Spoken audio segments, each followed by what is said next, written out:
You're listening to Thunder Quack Podcast Network.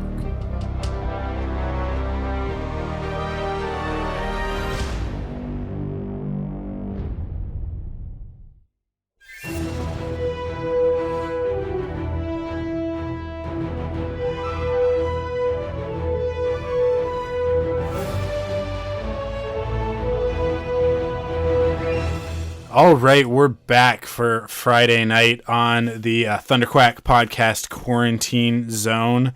The Thunderquack Podcast is the official podcast of thunderquack.com for those who maybe don't know.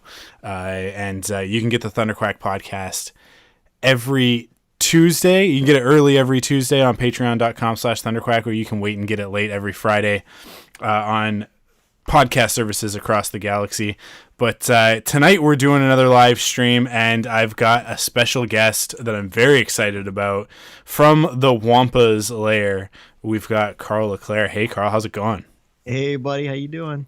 I'm good. I'm excited to have you in here. We're going to talk about some Star Wars tonight. I suppose you can pull my arm into doing that. Awesome. For those who don't know, Karl hosts a podcast with a voice that you actually heard right at the beginning of this live stream with Jason Hunt, who does our Thunderquack intro. He actually does a lot of the intros on the Thunderquack Podcast Network because he is a prolific, illustrious voice performer, actor, person. And he's been doing a lot of audiobooks lately, which is really cool. But we had him first. Thunderquack had him first, and we've got him. He's all over the place. But Karl, you're the other half of the Wampa's Lair podcast, or I guess you guys are a triad in the Force now, right?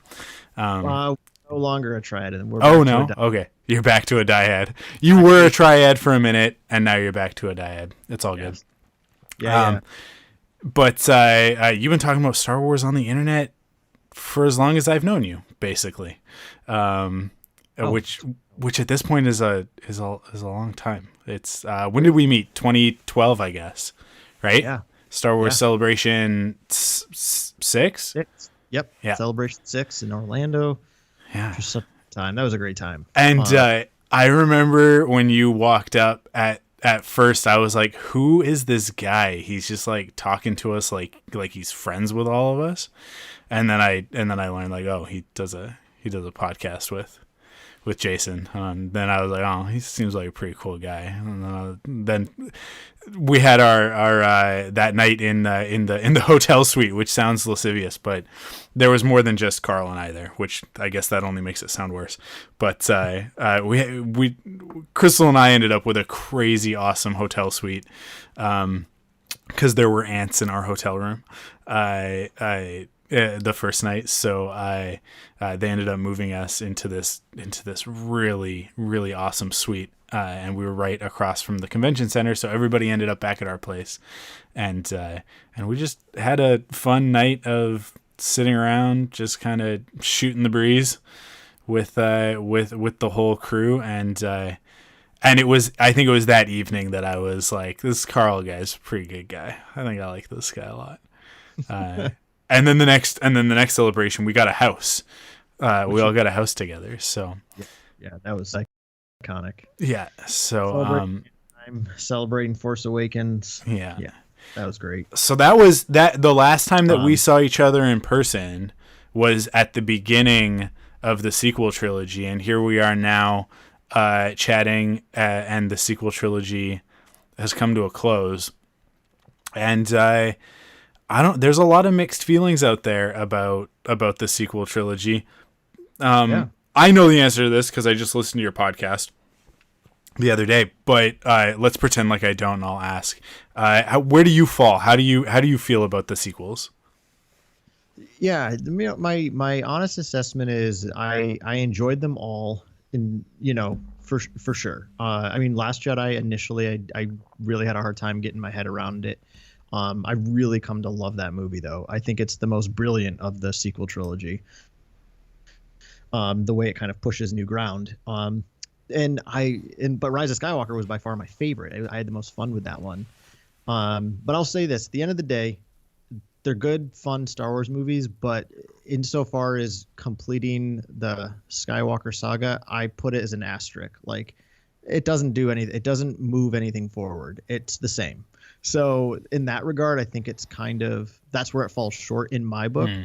And it's not to say that I don't like them or I think they're bad movies. But I think, with the way, whenever I watch episode 9, I'm like, wow, that was such a great story. But then when I think about how it connects to the other 2 movies, I'm like, I don't know. Like, right. It's a lot of the same complaints we've heard a million times, right? Like that they needed a stronger creative force behind everything, which I think is true. I don't blame either director, though. I think JJ and Ryan both did phenomenal work with what was available to them. If any of the blame is to fall, it's on Bob Iger. No doubt about it. And Disney's execs, where they think more about money signs than they do about telling a good story, which is fair. It's a company. But yeah, I really enjoyed the sequel trilogy insofar that it gave the Star Wars mythology to a new generation, and that's really important. I work with like college students, I've worked with younger people, and they've latched onto it. This is their Star Wars, in the same way that we grew up with the originals, or other people grew up with the prequels. Yeah. So I think in that regard, it was a great success. They're really fun Star Wars stories. They they gave us fun new things to think about and to talk about for years to come, which I'm super excited about. But yeah, I think, and that's like, to me, what kind of episode 8, Last Jedi, I think really pushed the envelope insofar as, all right, we've got this great Star Wars myth. Let's do something new with it. And then episode 9 just said, no, like, let's just have it as the comfort food it's always been. So, and I'm not saying that in a disparaging way. Like I said, I prefer 9 to 8, but I think 8 opened the door to something new, and 9 just kind of stayed in the comfy seat. So in that regard, like, when I finish the sequel trilogy as a whole, it's like, I don't think we need this story as a fulfillment of what happened in 1 through 6. Like, I still see Return of the Jedi as the end of the Skywalker saga, and then there's like this fun asterisk that you can watch for fun. So that's kind of how I fall with it. I think with anything, right, like, you've got to give it the test of time, right? You and I have, we grew up with the original trilogy, and then the prequels have been with us for 20 years now. So that longevity, I think, will also have something to say about it. That being said, I mean, Force Awakens, only 4, going on 5 years old is all. I never watched that movie anymore. Like, it was fun. I had a great time in 2015 when it came out. But I rarely go back and watch it. I've watched episode 8 a lot more in the last year than I did the first year it came out, just because I really have come to love it so much more in light of episode 9. So yeah, I don't know. I mean, they're really good stories. I think, so that's where I kind of land on it. But I don't really, I know you liked it as well, but I'm curious what your kind of overall opinion is on it. Yeah. So my relationship with The Rise of Skywalker in particular is it's topsy-turvy. It's a, you know what, I've in the past referred to the relationship with Star Wars as a bit of an abusive relationship, and I usually am talking about other people, but because like, so I'll explain that. That sounds like a lot when you just drop it like that. There's a dynamic with a lot of people who grew up with the original trilogy, where they really, really hold those movies in high esteem. And for good reason, because they're 3 of the greatest movies ever made. But then the prequels come out, and the prequels are a very different thing. They're not the same type of films as the original trilogy. And it's actually really similar to, there's the first 3 Indiana Jones movies, and even within that, I would say that, like, Temple kind of feels weird in those 3 movies, although it's my favorite. And then there's Kingdom of the Crystal Skull, which is a completely other thing. And it's much more noticeable in that because we have more historical touch points, like real historical touch points, where you can see, like, Last Crusade and Raiders are very similar because they both take place during World War II. Temple of Doom, technically in the timeline, and this is retcon, but technically it's before Raiders of the Lost Ark. It actually takes place before the war starts.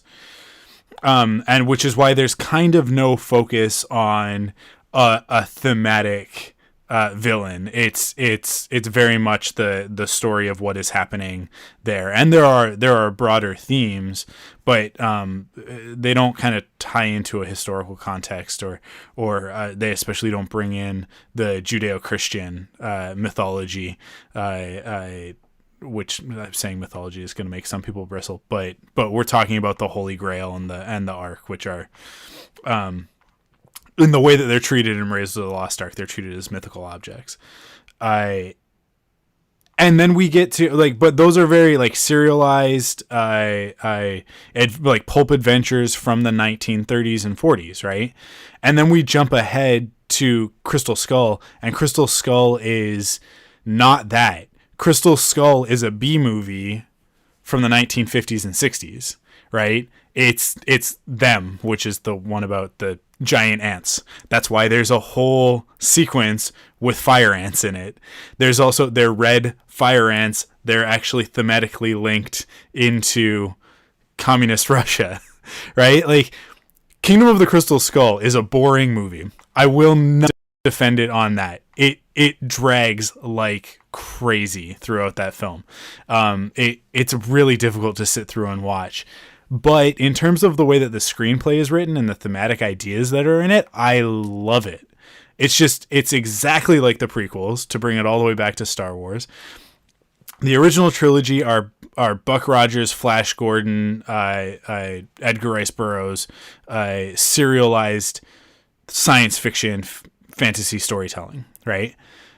The prequels are Renaissance. They're actually they're meant to be epic poems and like Shakespeare. Those are the inspirations for the storytelling there, which is why there's way less of a focus on individual characters. There's way less of a focus on the sort of the Campbellian myth aspect of it, which is much more of like a Western ideology of storytelling, and it's a lot more, they're historical epics in the same way that Shakespeare wrote a lot of historical epics, and like I said, like sort of epic poetry and stuff like that, right? So people who don't understand that that's what George Lucas was going for are going to have a really hard time with it, in the same way that ninth graders have a really hard time with Shakespeare, where it's like, well, I don't understand what anybody's talking about. And it's like, well, you're not supposed to really understand what they're talking about. It doesn't really matter. You're supposed to be like, don't listen to the words, listen to the inflection, listen to the subtext of it, and do a little bit of homework, do a little bit of extra lifting, and you'll actually find that there's a lot of substance underneath that. Now, the majority of the audience doesn't follow that. And why would they? Because it's not explicitly stated at any point in time. There's nothing overtly Shakespearean about it, other than the one big clue that there is in the prequel trilogy that makes me 100% confident in this assessment of it is the love theme between Anakin and Padme. It's titled Across the Stars, which is just a flip of Star-Crossed, which is like Romeo and Juliet. They are Romeo and Juliet. They're destined for tragedy, right? Like their romance is not really romance. It's infatuation with one another, and it's gonna end poorly with both of them dead. And that's basically what happens. It's right there in the title to that love theme. So I get that, I see that, but I am both a Star Wars nerd and a Shakespeare nerd. So I'm going to put those two things together. The majority of people don't see that. And to go back to the whole abusive relationship thing, Star Wars, it's that thing of like, when you were a kid, Star Wars always treated you good, right? Star Wars was always good. Star Wars took you out to McDonald's and got you a Happy Meal. So everything was okay because that's what you remember. And then when you were older, you started to realize, actually, Star Wars said a lot of things to me, kind of put me down and didn't really support me when I needed it to. And like, so you go back and you start to look back at it and you go like, wait a second, are those 3 movies as perfect as I think they are? Do they make as much sense as I think they do?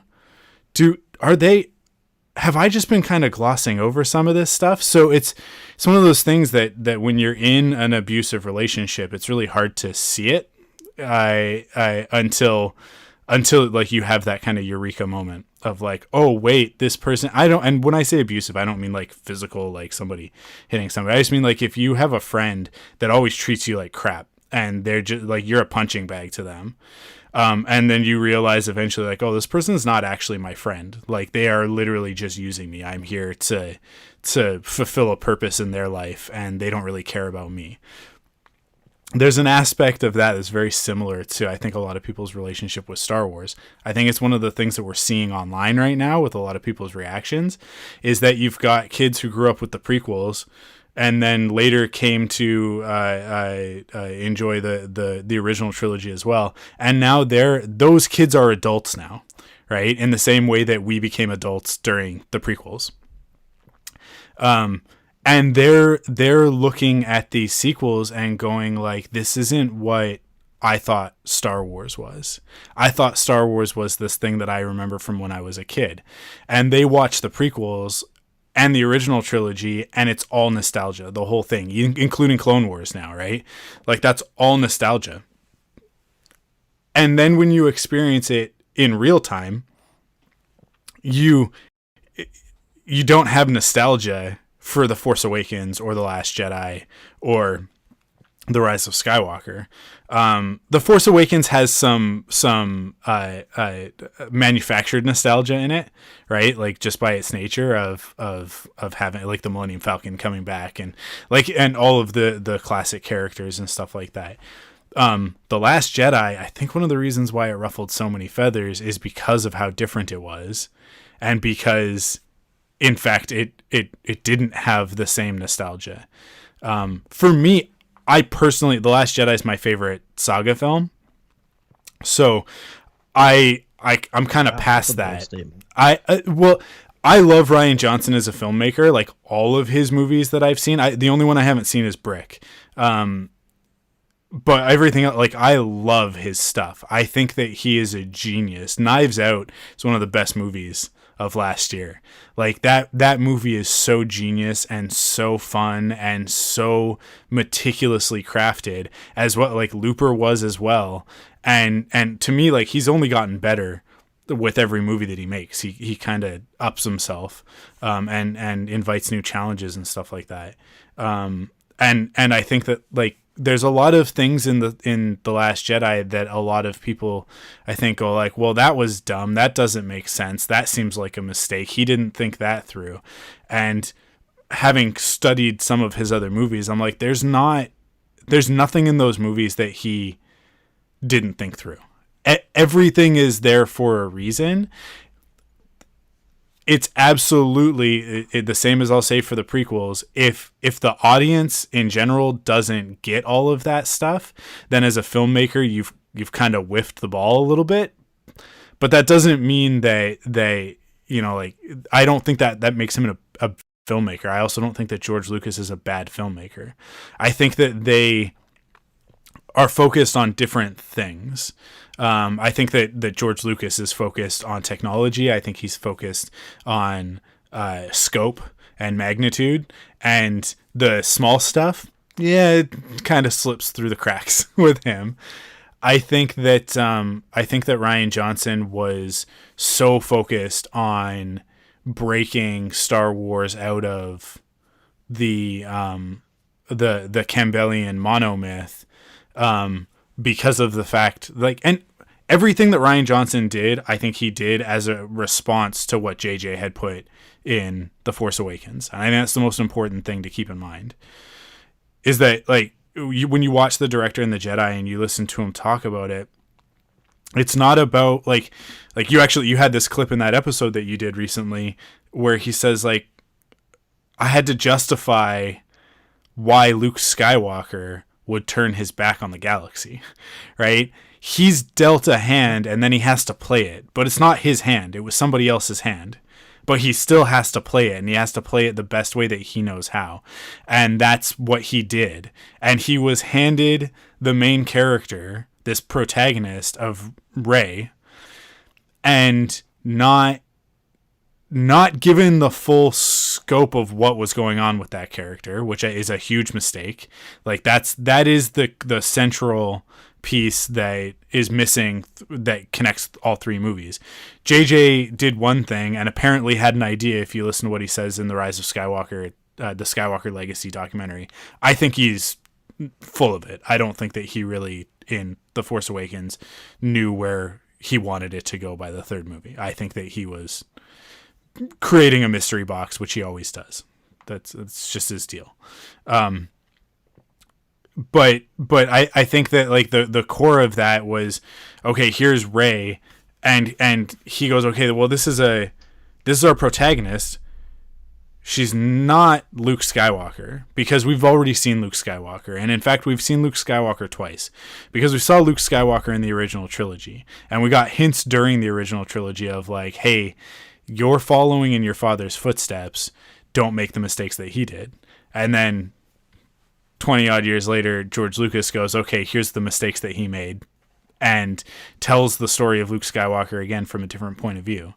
But instead of it being the hero's journey, it's a villain's journey. So I think Rian Johnson looked at it and, okay, we can't just do the hero's journey again. A, because it's already been done now twice. It's been done and then inverted. And I think that he looked at it and went, it's like Rey. It's right there. The answer is right in front of you. It's a heroine's journey, right? I can't get too deep into that stuff because I'm still studying that. I'm still trying to learn what that means and understand the feminine gaze and all of these things that I think that Rian Johnson actually knows really, really well and puts in the Last Jedi in a very impactful way. And it's only been in talking about Star Wars with female fans that I've started to realize there's a whole other aspect to these movies that I haven't been privy to, because I'm using my male lens to view it, right? Yeah. And now that I'm stepping outside of that, and to be honest, it's because I screwed up. I messed up and jumped into a conversation and said some things that I shouldn't have said to the Reylo community, not realizing what I was saying, right? Not coming from a bad place, but just like using my perspective, right? And my perspective was inherently harmful in that conversation, and I didn't realize that until after I'd already stepped in it. Caused the whole kerfuffle, got just roasted by this community, and really shown that I was out of my depth and I didn't have any business entering into the conversation in the way that I did, and that I needed to do a lot more observing before talking, a lot more listening instead of speaking. But now that I've done, I would say a good chunk of that, and having one-on-one conversations as opposed to a conversation with somebody I didn't know, and be sort of inviting the entire community to be a part of that. But instead having these one-on-one conversations with a few friends that I made out of that situation, I'm starting to not just realize that there's this whole other aspect to, in particular, the sequel trilogy and Rey and Kylo Ren's story, but that actually it should be 100% central to the story. It should be a lot more clear than it is, and I love the tidbits of it that we do get, like these little sort of snippets. And in learning that I actually love that, and then because I love it now, digging deeper into it, beginning to understand that I don't think that J.J. Abrams was putting this stuff in the first film on purpose.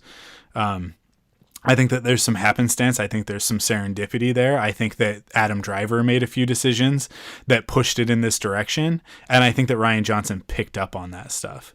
And then he took it and cranked that knob to 11, to the point that there's what must be a Pride and Prejudice reference in The Last Jedi when we see Kylo Ren shirtless, which is this total flip of the way that we are used to viewing film. And I think for a lot of guys in that movie, it was like, whoa, what is this? And we have the same reaction that Rey does of like, could you please put something on? But it's actually like that romantic angle is so important to what Rian Johnson was trying to establish between these two characters. And I didn't get that. I totally missed all of that subtext because I wasn't viewed that way. Now that I have it post Rise of Skywalker, I go back and revisit the whole thing, and it's like, oh, this is what this trilogy was about. It was about something completely different, and I was viewing it wrong, incorrectly. And now when I view it, I'm like, okay, I think I'm starting to get it. Now I understand why there's a lot of female fans, not even female fans, but feminine fans that are not happy with the way that this story turned out. And initially I was like, Ben Solo dies. That the narrative structure of Western storytelling tells us that he has to die. He's murdered people. That's a cardinal sin. And in screenwriting, that's what happens.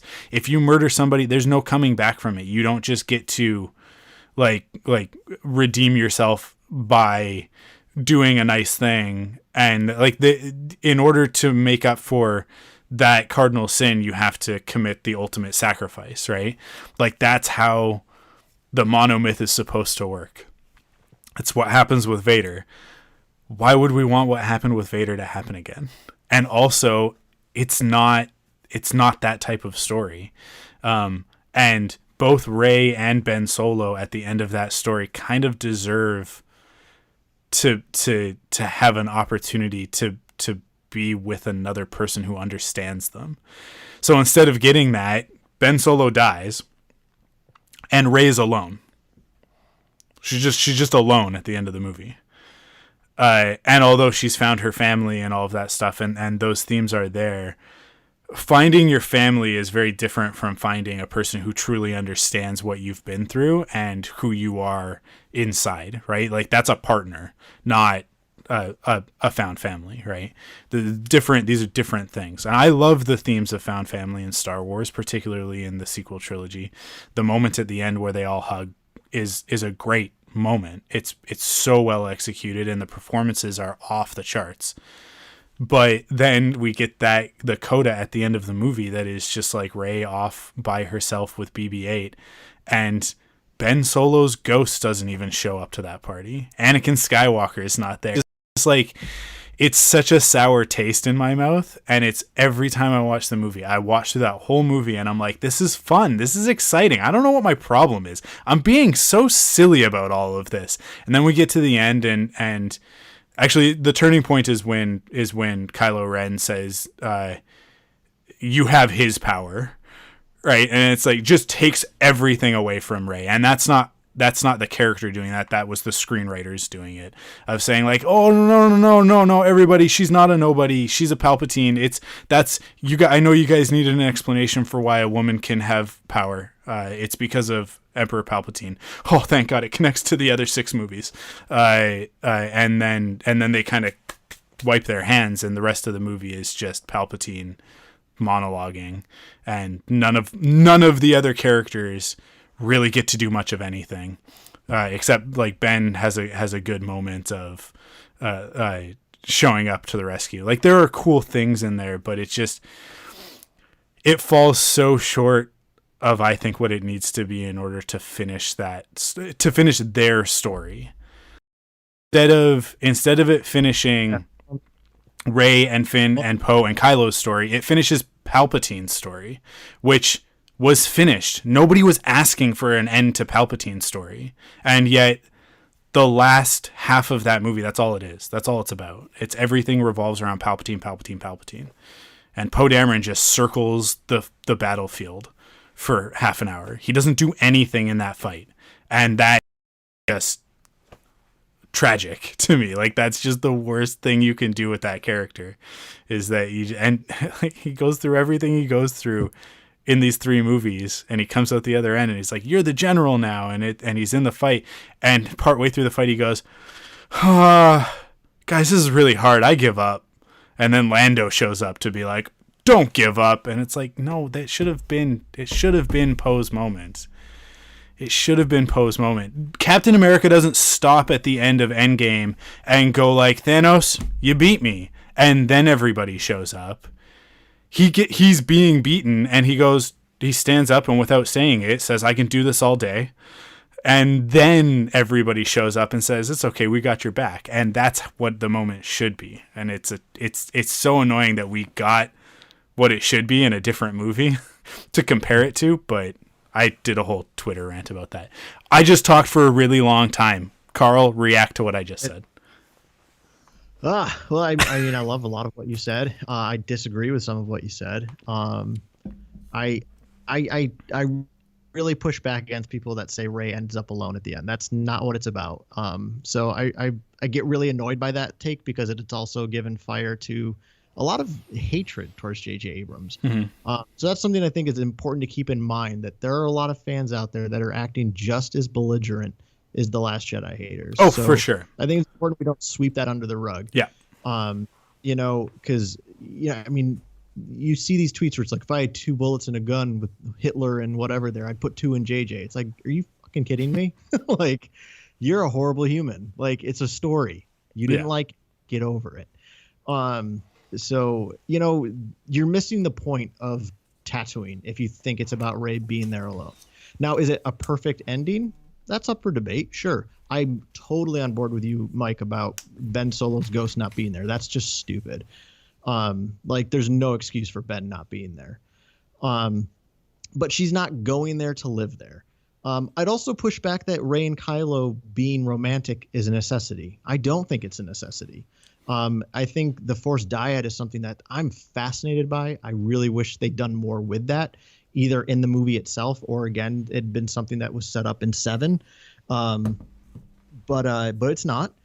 So, I think culturally we don't need another story about partners always being romantic. We've had enough of that too. So that's sometimes my pushback about Rey and Kylo needing to be romantic. It's also important to note that it shouldn't be Rey and Kylo. It should be Rey and Ben. Yeah. Right? She should never be the villain. So, I think that's important to point out as well. So that being said, I love that they have found each other's person in one another, but that doesn't necessarily mean it needs to be romantic. So my interpretation, actually, and part of the reason I love that she takes the name Skywalker is, in a way, I see it as Rey saying she is Ben's stepsister or something. I got some pushback when I posted something about that myself on Twitter. People, and, obviously they kiss, and is the kiss romantic or not? I mean, I feel like it is, because you don't kiss someone on the mouth if it's just like a friend. I don't think. Yeah. I don't know. No, that kiss is romantic, 100%. But yeah. Yeah, but you're right. We've heard time and time again of whether or not it was even going to be in there. I think it's touching, and it is. I've come to really enjoy it in the moment. I think it is really touching and beautiful, but I think it also just, even if you just go the route of, they end up together, that's still a story trope we've heard a million times. And as someone who lives in a world without a romantic partner, to say that you need that, I think is a really shortchanging people of other relationships they can construct in life. So I was a big fan of them being each other's person in a new way, and we just went the easy way. We kissed, and then he dies. So yeah, it's kind of weak the way it falls apart like that. And again, that's why I don't want to get super negative, because overall I do really enjoy the movie, but yeah, it falls short of everything that Episode 8 offered us. And I love to own the fact that I was about Episode 8. I really didn't care for it for the first few months it was out. I mean, there were moments I really enjoyed, and there's still a lot of moments I don't particularly like in Episode 8. Overall, and this is kind of something I was doing in this solo podcast I did the other day, which is essentially I looked at how JJ raised the question, a very good question for Episode 7, which is, why do we tell the Star Wars myth, right? That was kind of the question posed to all the creative minds. And then, like, you keep pointing out, Mike, like Ryan then takes that question and does something else. And I think Ryan attempts to answer it by saying, we take it in a new direction. We tell a new story, right? We don't recreate the monomyth. We don't recreate Joseph Campbell's story. We've heard that twice. We don't need it again. So Ryan kind of said, let's go somewhere new with it. And then again, it was handed back to JJ, and he just kind of, flopped us back down in the beanbag chair and said, hey, isn't this fun? And hell yeah, it's fun. But it didn't really complete the story, right? So that's, like, again, like I said, kind of at the top, like, that's why to me the sequel trilogy has now become an asterisk. And I'll, like, this is the reaction I had at my first viewing of Last Jedi and my reaction I had at my first viewing of Rise of Skywalker, I'll never forget. So I remember Last Jedi. I said to the group of friends I was with, I was like, wow, that was a phenomenal movie. I just don't know if it was a good Star Wars movie. Like, that was kind of what I had to figure out for myself for a long time, because again, it was a new kind of Star Wars movie. But what I said at the end of episode 9 the first time was, I was like, wow, that was a great fan film. Because it's kind of what it felt like, right? We got all the, like, old Empire beats and, like, all these fun legendary stories we grew up with. And we all thought we might have wanted, well, a lot of people were like, that's what I want to see on the big screen. Well, we kind of got it with episode 9, and I'm happy. I mean, I'm fine saying, like, yeah, I don't think that's what I wanted. Yeah. Right. So that being said, it's still my favorite of the sequels. I enjoy it more than a lot of the Star Wars movies at this point. I have so much fun watching it, and I do love Rey in that movie so much. Yeah. I really, really love this character who's really struggling to figure out her identity. And I love that she takes the name Skywalker there, and I know a lot of people don't. And that's totally valid. And when she takes the name Skywalker, yes, she ultimately fails the heroine's journey. I mean, again, like you said about Kylo, she doesn't, but the screenwriters do. So, like, I think there's just a lot of missed opportunities with episode 9, but I feel like when I watch it on its own and just kind of enjoy it in that moment, I'm like, yeah, this is a really fun Star Wars movie. But taken as a whole, as a part of a trilogy, and taken as the final, chapter of the what's now a 9-part story, I don't think it cuts it in that regard. So, and I remember making that comment, like, after seeing it a few times, and by that point I was really enjoying it. But the thing that I just posed was, like, I feel like it's a really fun, good Star Wars movie, but it doesn't answer the question of why did we need the sequel trilogy, right? Yeah. So, like, and that's how I still just kind of stand with it. I mean, what we like to do in the Wamba's Lair anyway, like with the podcast, is we just like to focus on what we enjoy about all these movies. So we try our best not to be overly critical. I mean, usually when we do, like, our first initial reaction episodes, we obviously have some of our critiques in there. We try not to, spend too much energy on that, because there's enough of that crap on Twitter. Which is why I'm often taking Twitter breaks, because Star Wars Twitter fans I find to be some of the most obnoxious people in the world. Yeah. From both sides, to be completely honest. Like, I don't think my side is vindicated of that. Yeah. Twitter has created this really weird phenomenon where, and it's not just Star Wars, I think it's in a lot of fandoms, where people just shout into the void, and then on occasion the void shouts back, and then the void gets into a shouting match with itself, and it's just it's so disconnected from reality, and people don't stop to look and realize that there's another human being on the other end of the keyboard, and they're just going at it. And it's different from Facebook, where, like, on Facebook, everybody you interact with on Facebook is either someone you've chosen to be friends with, or is friends with somebody that you know, right? For the most part. I mean, like, if you're in groups and stuff like that, then maybe you go outside of that. But just from its sort of inception, it's meant to be for, like, the people that you already know. So if you know another person, you're not going to say certain things, right? Because you know that there's a person on the other end. But when an egg that says that I'm an idiot for not liking a thing or for liking a thing, tells me that I'm stupid, like, I'm going to tell that egg to stick it up their egg hole. I don't know. Like, it just, it's so, like, dehumanized that it's easy to just go on there and just say negative things and be negative. But that's why, like, I think that podcasting is a really great thing. And it's different from YouTube. I think the community is pretty different. Cause YouTube is all about monetization and ads and stuff. There's a lot of people doing podcasts who are making no money and they're happy doing that. I would count myself amongst them, even though we make a little bit of revenue now, but, it's certainly not enough to stop doing anything else that I have to do to pay the bills. But like people on podcasts, I think just tend to kind of like, it's gonna sound weird, but kind of like speak their truth, like just kind of talk from the heart, as opposed to the I'm gonna do something for clicks sort of mentality that's generally on YouTube. Yeah, I should say that's prevalent on YouTube. It's not like there aren't people on YouTube doing what we do on podcasts, but yeah, it is difficult. I mean, going through the final season of Star Wars Resistance was really hard for me because I realized partway through that season, like, this show's just not made for me. Like, it's made for a different kind of person, and other people really love this show, and I just don't. I'm just really bored by it, and I want it to be the Clone Wars or Star Wars Rebels, and that's not fair because that's not what it's trying to be. It's trying to do something different, and I don't like what it's trying to do. That doesn't mean it's bad, and so it's really hard to then be positive from week to week and find the things that you love about it when it's like, man, if they just did this differently or just tweaked this, it would be the show that I want it to be, right? But it's really hard to let go of that. And I think most people aren't doing the introspection to understand that that's how they feel about something. So, yeah, it's a tough thing to deal with. Yeah, and that's a good point. Like, I mean, I've never had a personal Twitter page. And I thought about it briefly. I was like, oh, maybe I should just start my own so that I can, share some of my own stronger opinions without it being attached to the podcast. But I was like, you know what? What's the point? Most of the people, like you said, like people yelling into a void. I don't really care. Yeah.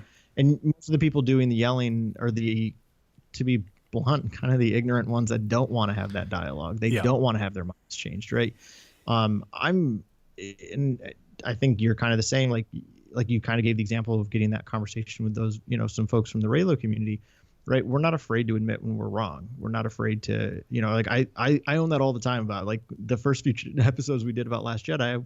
I was a bit of a negative Nancy and that's fine. Like it's okay to, I never toxic, I don't think, but but to anybody who really loved the movie, I don't think I would have wanted to have listened to me talk about it at that time. But I also have loved learning more of its intricacies and learning from the people that have really loved it, who've taught me kind of more about the story, and it's opened my world to, really enjoying it more. And that's kind of the thing with, doing podcasts. I like the way you put it, that you do tend to like reveal more of what's in your heart. And I think a lot of the advantage of that is because you're doing it usually with somebody that very well, right? Mm-hmm. Like Jason and I have been doing the Wampas Lair for over 8 years.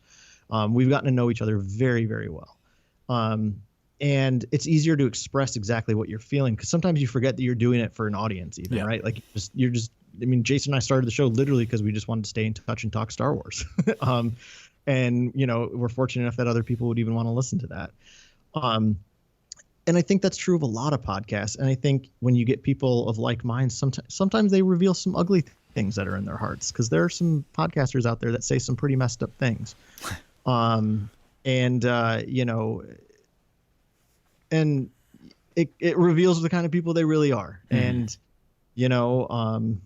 so yeah, I don't know. It's just a very interesting medium. Yeah, I don't know. Like this was a complaint I've had about the Disney era of Star Wars, which I don't cling to as much anymore because we're far enough into it that I don't think there's any changing it. But kind of my early complaint, which was like, slow down, right? Yeah. Like pump the brakes, which they've learned their lesson, right? Like they learned that through Solo. They've learned it through other projects. I'm with you. Like I enjoyed the first season of Resistance for the most part. Like I was pleasantly surprised by it. I had no expectations though, so I think that helped. I have not watched one episode of season 2, and honestly, I don't plan on it because like I've just heard how boring it is, and it's just like, oh, I'll rewatch Mandalorian instead, right? Like, and I'm okay with that because I don't think Resistance was made for me, and that's cool. I'm glad they're making it for other people. But you know, the thing that we've kind of been robbed of in the Star Wars Disney era is that opportunity for introspection, right? Like think about growing up with Star Wars in the Lucasfilm era with George Lucas at the helm. And it's not to like deify George. I mean, there's too many people that do that, which I think is also silly.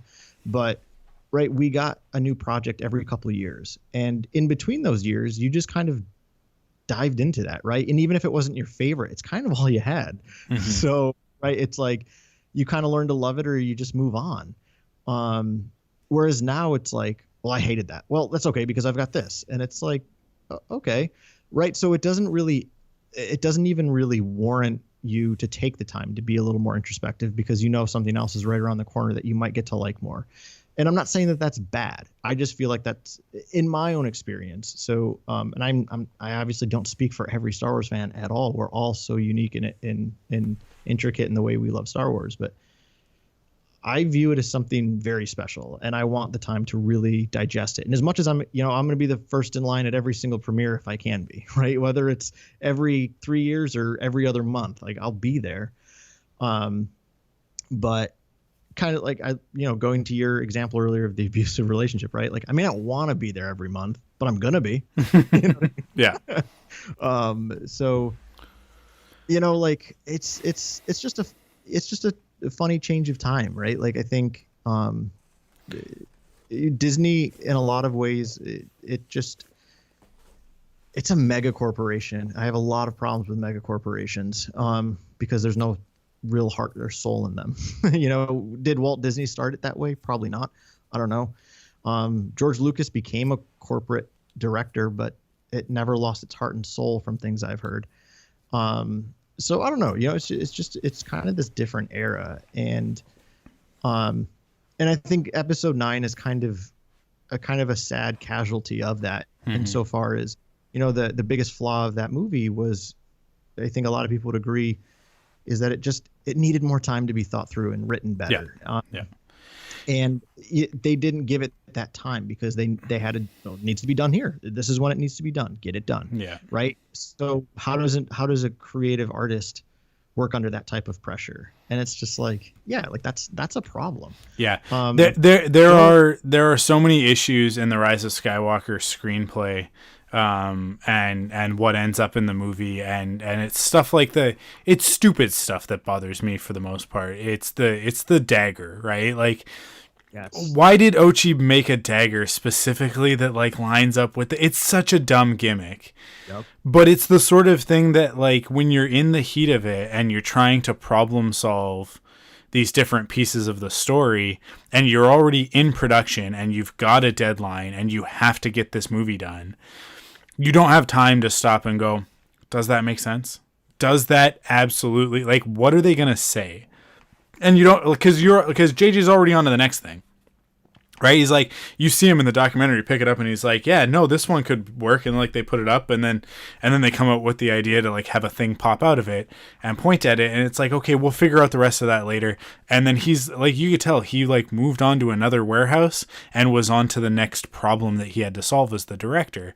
And, some people are better at doing that than others. Some movies have more time or freedom to problem solve that stuff. A Star Wars movie doesn't and needed more than a year and a half.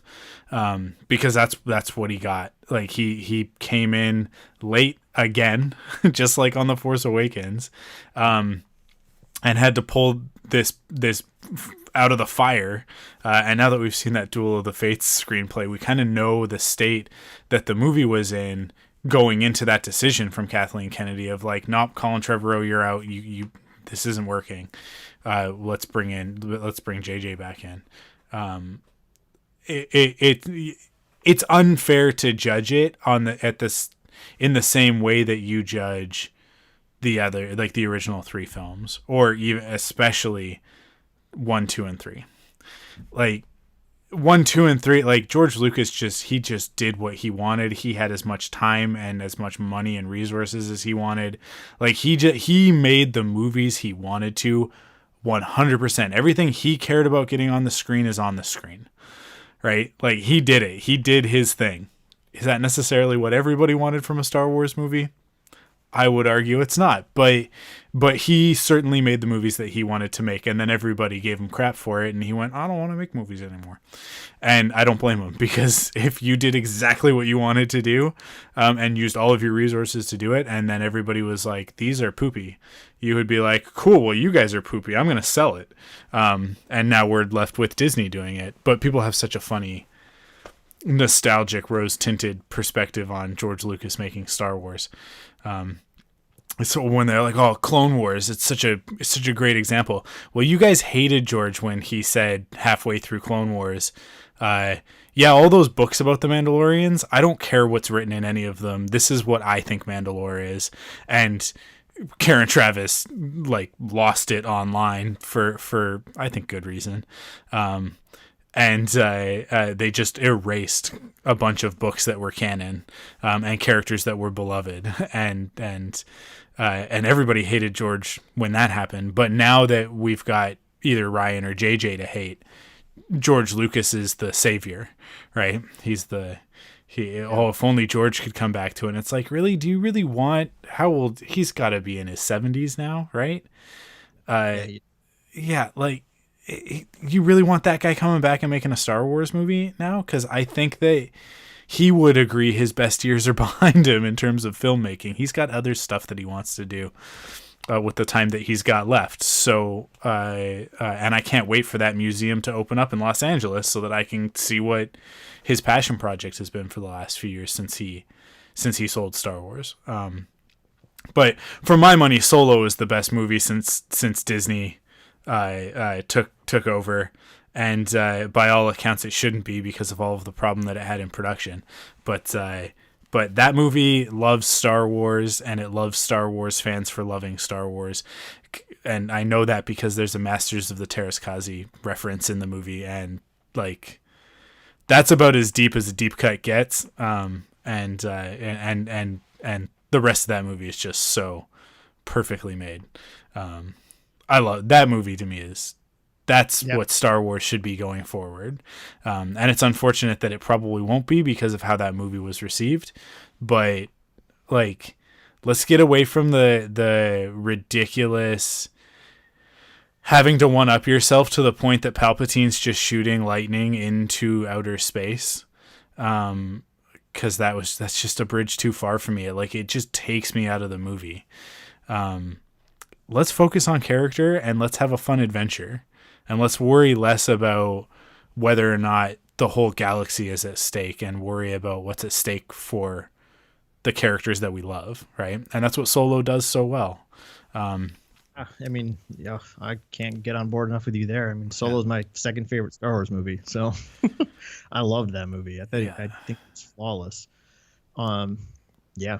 It's so good, and I'd say the same thing is true of Mandalorian. I think Mandalorian has done a phenomenal job of, like that episode I made by myself. I called it "Balancing the Past and the Future," and I would say in the sequel trilogy again, Rian Johnson does the best job of that. JJ is very past oriented, right? Yeah. He's super nostalgia.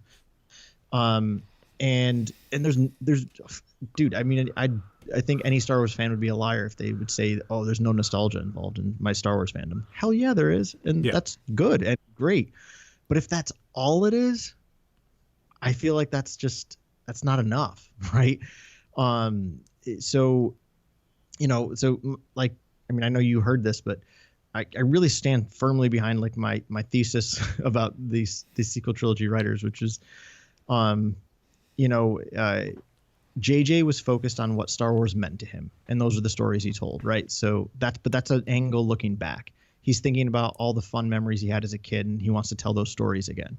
Whereas Ryan, who equally loves Star Wars, I would say just as much as JJ, also said, I love this so much. How can I move it forward?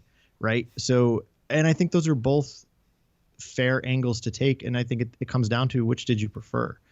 And the funny thing is while I have the most fun with episode 9, I definitely prefer what Last Jedi did to the other two movies by far.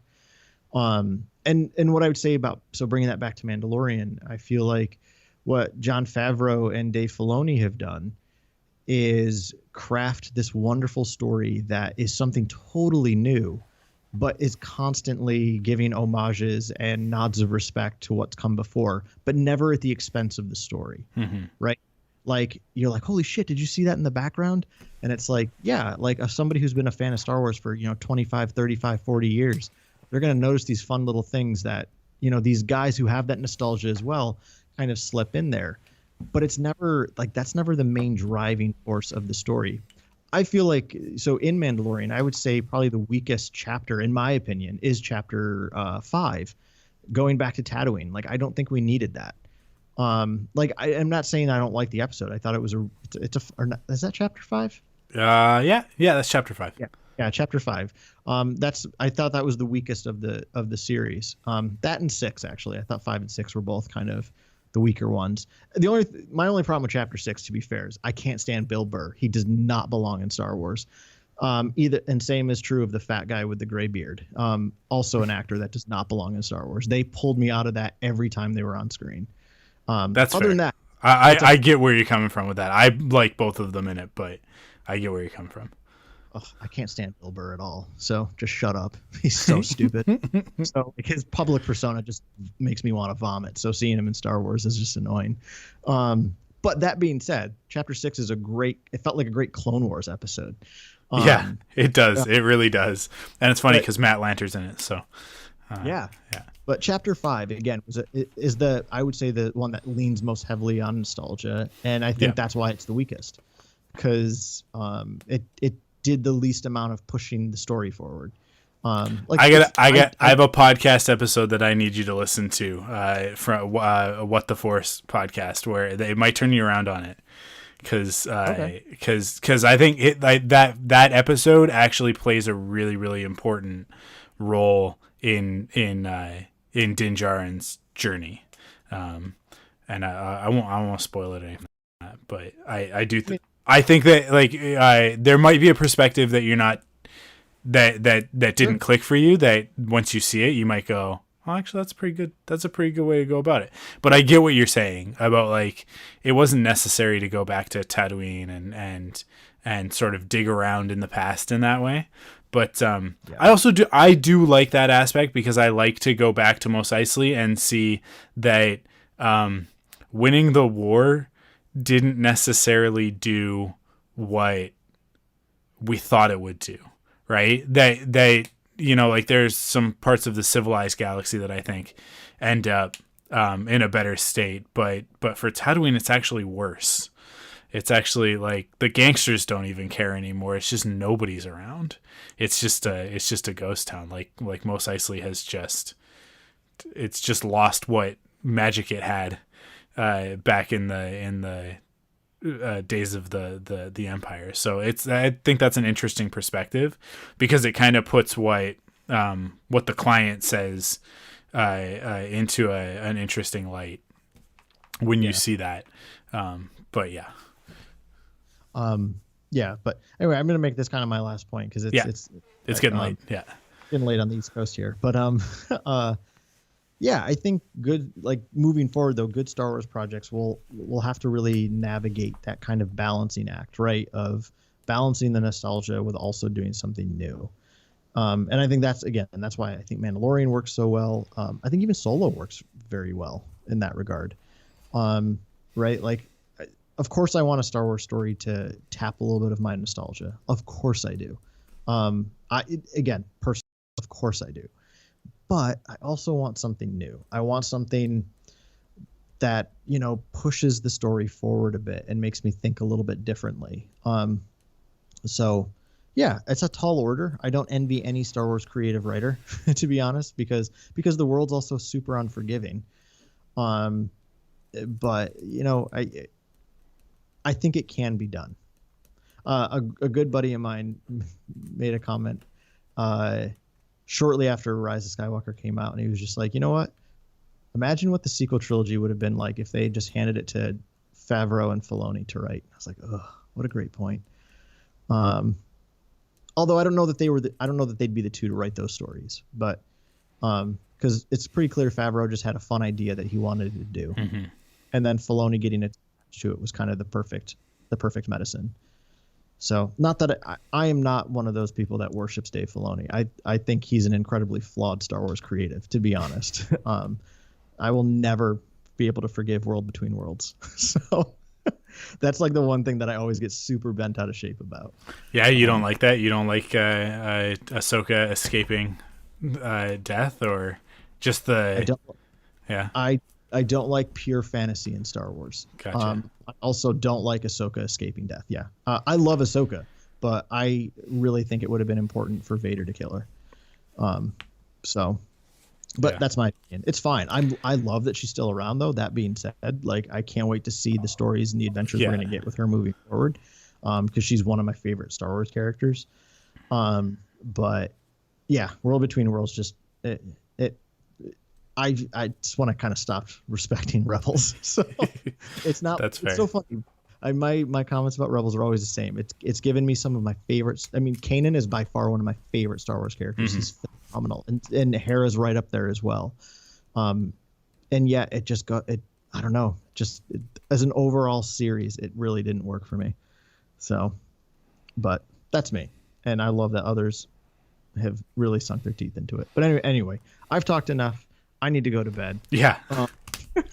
Thanks for having me on, dude. I appreciate it. It was a lot of fun. Well, thank you for being on. I'm glad that we could finally connect like this. We need to make sure that it's not so long in between podcasting opportunities. But we'll figure that out. We'll figure it out. Thank you for being on. People should go check out the Wampa's Lair podcast if they want to hear more about what Karl thinks of Star Wars. And I dig in deeper to all of the things that we talked about tonight. I can't recommend it highly enough. I don't listen to very many Star Wars podcasts anymore. And Wampa's Lair is one that I do like check in with you guys on a regular basis, just to kind of see where you're at, because you and Jason always have some good perspectives on Star Wars, and I appreciate that. So it's got my seal of approval. Everybody should go check it out. Thank you, everybody, for listening. We'll be back next week, next Wednesday. Obviously, we'll have our regular episode of the Thunderquack podcast next week on Patreon on Tuesday, and then the general release next Friday. But we'll have 2 live streams again next week on Wednesday and Friday. So stay tuned for those and to find out who the guests are. I haven't lined anybody up. I've got to figure that out. I'm running out of friends. But I'm sure I'll find somebody, or we'll start cycling some people back in. Man, this whole pandemic thing can't go on for much longer. I don't know how much more I can keep up this streaming schedule. But no, I'm fine. Again, thank you, Karl, for joining me. Thank you to Jason for being in the audience. Jason J. Samuel, one of our Patreon producers, and whoever else was in there. We had a couple other people in there over the course of this conversation. And thank you to everybody who's listening at home on podcast services later. This is Mike from the past saying you in the future, you're pretty cool. Thanks for listening. That's it for this episode, and we will catch you guys on the next one.